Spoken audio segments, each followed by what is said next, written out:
안녕하세요. Hello, Swarnana Church family. This is Graham. Hello. Hello. So today we're going to be looking briefly through the book of Ruth. And Graham, what comes to mind in the beginning of chapter 1? It's crisis. During the time of Judges ruling Israel, there was a famine. And during this famine, we see about an Israeli family, Elimelech, his wife Naomi, and their two sons went to sojourn in the country Moab. As far as the country Moab is concerned, they are Gentiles. After the death of Elimelech, their two sons married Moabite women, dwelled for 10 years, and they also died. So all these three women, Naomi, Orpah, and Ruth, were left as widows. Naomi, along with his family, they went there to survive, to gain something, but she eventually lost everything. Wow. And this initiated with the famine. Wow. So in the book of Judges, we know everyone did what was right in their own eyes. They lived their own way. And famine actually symbolized judgment, that there was unfaithfulness to God. And so God withheld blessing from Israel. And so it is crisis indeed. If you lose your husband, your main provider, that is crisis. But here in verse 6, we see that Naomi hears that God visited Israel again to give food. And before she's wanting to go back, she's wanting Orpah and Ruth to go back to their people, because if they stayed as widowed foreigners in Israel, it's hard for them. And as you mentioned, the Moabites didn't have a good relationship with Israel in the history of Israel. Yes, since Moabites descended from Lot with an incest with his daughter, which is not right according to God's law. And Moabites, when we see in the book of Judges, Moabites were enemies to Israel. But in this same chapter, we see a Moabite woman, right? A Moabite widowed daughter-in-law being faithful to Naomi and to Yahweh. And she says, where you go, I go. Where you stay, I stay. Your people will be my people. Your God will be my God. Graham, what comes to mind when you think about Ruth's faithfulness? When I read about Ruth, I see how loyal and how submissive and how faithful she was towards her mother-in-law. Instead of going to her own family or going to her own land like the Orpah, she decided to stay in Naomi, and she was submissive to her. So whatever the decisions Naomi take is her decision.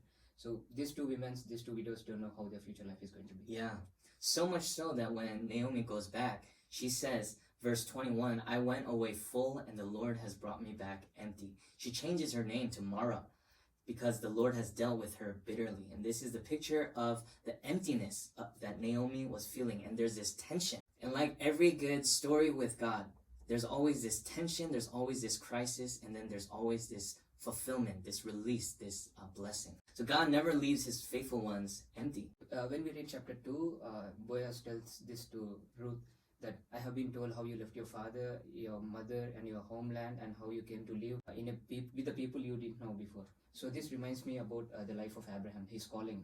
So the Lord said to Abraham, leave your native country, your relatives, your father's family, and go to the place I show you.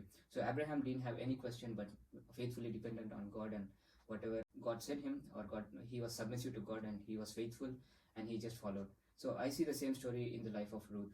So Ruth was so submissive and faithful to her mother-in-law. And because of her faithfulness, same like Abraham, she was blessed. Yeah, so Ruth's faithfulness and submissiveness ultimately led to redemption, ultimately led to restoration of Elimelech's family. And what's interesting here is, when the Israelites would marry foreigners, other countries, it would always lead the people to serving other gods, to worshiping idols. But here in Ruth, we see the complete opposite of that. We see Ruth, a foreigner who married an Israelite, turn to Yahweh and honor God. And what are your thoughts about Boaz? As far as Boaz's physical characterization is concerned, he is not a self-centered person like the other kingmen. He was worthy, he was a protector, he was a provider, and he was compassionate, and he was a man of integrity. So all these characters we see in the book of Ruth. So God prepared Ruth for Boaz in the life history of King David and eventually Jesus. Boaz realized the faithfulness of Ruth and how faithful and loyal she was to her mother-in-law. Ruth found favor in the eyes of Boaz, and he pronounced blessing on her. So we see that in verse 12, saying that the Lord repay you for what you have done, and fully reward be given to you by the Lord. So the Lord God of Israel, under whose wings you have come to take refuge. Yeah, wow. So when I think about Boaz, I think of God's provision. He's someone that has the right to redeem. And he uses this right to redeem Ruth and ultimately continue the line of Elimelech. What's interesting is how Boaz goes through the customs of the Jewish way to remarry. There was actually a closer kinsman that had the right to marry Ruth. But Boaz waits his turn and waits until it is right. And I really find that fascinating, that the way that they get remarried is done the proper way, is done in the way that God designed. Yeah, this looks like the salvation story. God coming into a barrenness and our emptiness of our life, and God sending His only Son Jesus to redeem us, to give us salvation. Jesus uses His right of redemption to save us from the emptiness. And this story, the Gentile woman is blessed and being used to bring forth King David and ultimately Jesus. Yeah.